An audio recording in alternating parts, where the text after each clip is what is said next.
Okay, good morning. Welcome to Thursday's lecture, which will be a little different than the ones before it. Mainly, this is going to be more about some of the basics that we need to go over. So this isn't going to cover poetry necessarily, but it's going to cover some of your formatting requirements and one of the upcoming assignments. Um, so to briefly go over what you're about to hear, the first thing we're going to talk about is how to properly format your papers as they come in. And this will include your response journal. I probably should have done this first day. That's my fault. So in no way has any kind of point deduction occurred for not having your papers formatted correctly. However, following today, that will start happening. So please make sure that you watch this and rewatch it as you need to. Most of this stuff is just kind of presetting your document to make sure that it makes sense. Following the formatting discussion, we're going to look at and briefly to talk about what an enumerative bibliography looks like. And that's going to be part of your final project. And it will also help develop into your annotated bibliography, which is due at the end of the third week. And then finally today, maybe not in this video, but eventually we'll have the assignment sheet posted for both the enumerative bibliography and the close reading, as well as probably the annotated bibliography. And so the close reading will be what we've been practicing this whole semester so far, looking at poetry closely, trying to make sure that you understand it and working at it from word by word. And that will be the first assignment that you have. That'll be due at the end of the second week. So we still have a lot of time to work on this, and you'll have plenty of time to have the assignment sheet, and we'll continue to do the response journals to develop your skill set with this. Regarding the response journals, a quick thing I want to mention is in those, I tend to ask a lot of questions about your content, about the claims that you're making, looking for clarification, trying to complicate your ideas. Those questions are not designed for you to necessarily follow up with me with answers. You're welcome to do that because I think that would help create a conversation and to help you kind of learn what I'm asking you to do. But they're questions designed to give you a sense of the kinds of questions I ask when I'm actually grading one of your major papers. So if you can start thinking about the questions that I'm asking and giving them a kind of response, then I think that's going to help you out in the long term to complicate your own responses. Mostly I'm making comments about your language usage and how you're approaching the poem.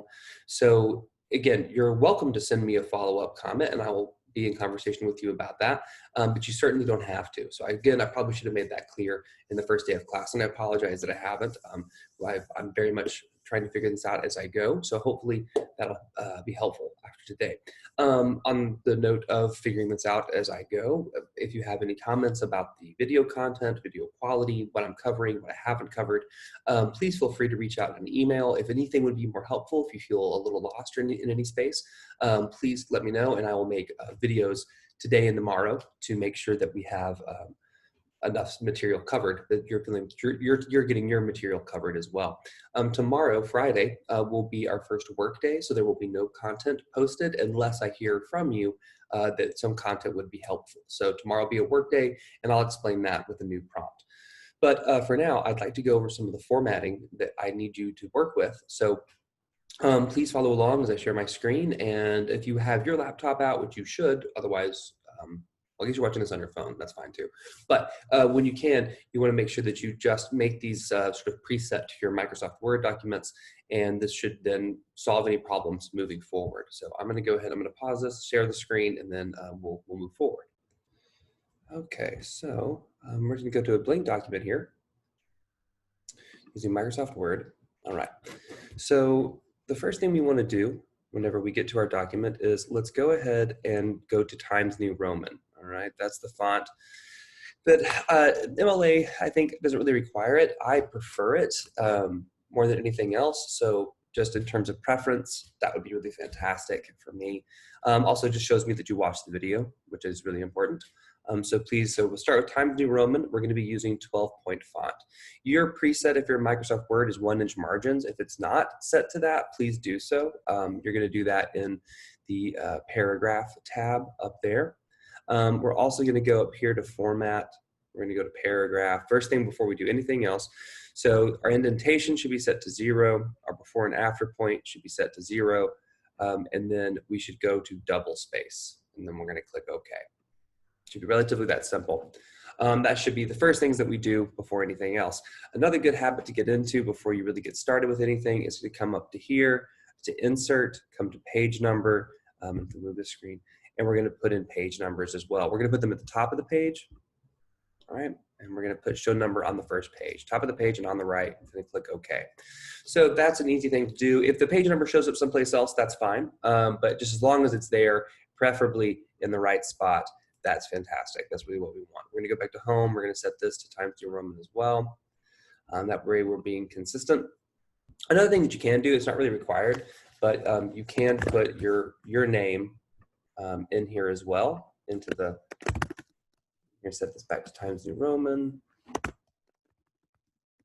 1, so that we can see that in each one, on each page, everything is where it needs to be. So that's a good place to start. So make sure that we have this at the beginning, and then our heading, really simple stuff, your name, okay? So actually, maybe I should make that clear. So this is student name. The date the paper is turned in on. So like, for instance, if that was today, that would be for us the 4th of June, so 4 June 2020. This is the, right here, this is what will show up on the paper, not this. And it's in this format, it's MLA format, so the date of the month, and then the year, no commas. So again, that's just showing that you can follow the rules, make sure that you do that. And then the course designation, so 102A or 200A. Right, depending on which course that you're in. And that's really all you need. I often will ask for, and depending on the assignment, if it asks for it, a word count. So you'll put your word count into there. I should clarify real quickly when I say the word count. My word count will be smaller than most because I'm looking for clear, concise essays. I had a student, and I've had it happen more than once, where at the end of the essay, they'll copy and paste part of their paper and then put it into a white font to make up for the word count. This is a really easy thing to catch. It's a very specific kind of plagiarism, so please don't do that, okay? So we'll give the word count, 1,000 words, and press enter. We come over here, and we have a title. All of our papers should be titled. They can be titled anything from first essay to something as creative as you want to with it, really. So feel free to do that in the title, but you still need one, and it needs to be centered. So your paper, I'm gonna delete this, so it just kind of looks clunky. Your paper should start off like this. And this shows me as a reader that you have followed the basic guidelines and the basic rules, and that you can make sure now that I get to read your content. What you don't want me to have to do when I'm reading your papers is to have to make comments in this part of the paper, right? No content being covered. It's just kind of a mess, and it puts off my ability to read you as somebody who has taken the time to really pay attention to the basics of the assignment. So make sure that you do that first, okay? And then you come over here, it's left centered, and then we tab, and then we begin our first paragraph. However that's going to look. Pardon me. And one other thing I want to cover very quickly is looking at quotations and at in-text citations, both MLA requirements. So when I am doing an assignment and I'm writing about, and this would not be the opening of a paragraph, it's just going to be an example of a paragraph. But let's say I'm looking at a poem by Ada Limon, and if I'm looking at this particular poem and I want to reference the poem, okay, I'm going to be looking at the poem called Before, right? And then it's in her text, it's on page 46. So a couple of things I want to show you real quick is that in the poem, all right, the speaker, remember we're not trying to talk about Ada Limon, we're just trying to talk about the speaker of the poem. The speaker mentions, right, that they have no shoes and a glossy. Now, if you were to look at the poem, and I'll do my best to try to show it to you, all right, that's the first two lines of the poem, all right. There's a comma in hers, right, in her text, but I may not be using that full sentence, so I just want to put that part of it in there. Two things to note is that that's a capital letter because it's a capital letter in hers. And this here, this backslash and the space that follows it, that denotes a line break. So if you look back at this poem again, the word glossy ends the line, and then it goes down to the next line, and that backslash tells me that that's what's happening inside of the poem, and it's being shown in prose. So easy thing to do, but it's a good thing to learn it now. Again, that's about following the rules. Now, if I want this to be the end of my sentence, though it's not the end of hers, that's completely fine. I don't have to put the comma in there because I'm ending the sentence. There's a comma in the original poem. I just close the sentence, right? Or sorry, the quote, just like that. Now, a couple of things here. I have not, in this space, given the name of the author. So I have to give the name of the author inside of a parenthetical. Had I given the name of the author, right, you know, in Lamone's poem, the speaker mentions, and I'm not, I need to put in the appropriate O when I have a chance. I've kind of forgotten how to do that. I need to look that up. I'll show you how to do that. In Lamone's poem, the speaker mentions that they have no shoes and a glossy helmet. Okay, so now I have the author's name, so I don't have to include the author's name inside of a parenthetical because it's already inside of the poem, right, inside of the sentence. So this is cueing your reader into knowing where this information is coming from. We would then, as a reader, go to the Works Cited page and look for the source that starts with this last name, which would be, of course, a citation for Bright Dead Things, the title of her book. So this is letting me know that you know the information. Had I not, again, though, included that there, then I would have to put it here. I would open parentheses, so there's one space, there's no period. I'd open parentheses, I'd put the title, the author's last name, space, and then the page number which it appears on. Close the parentheses and put a period, okay? That's an in-text citation. This is the author, all right? And this is the page number. Now, I don't have to include this again, even if I keep quoting from the poem directly, unless I switch page numbers or if I switch into a news source and then I return to it. So I now understand that anything that shows up as in quotation marks that follows this parenthetical, anything in the rest of this paragraph is a reference back to this original page number. So you can always put more of these in. You can put them in after every sentence. It's a little clunky, but you can err on the side of caution that way. That's completely fine as you go forward. Now, if I move on to the next sentence and I say, by using the word choose, the speaker, and then I would finish my sentence. And this is kind of how analysis happens. I'm cherry picking a particular word, I choose, and I come down here and I talk about it. I'll have another video about that when we talk about cherry picking and analysis.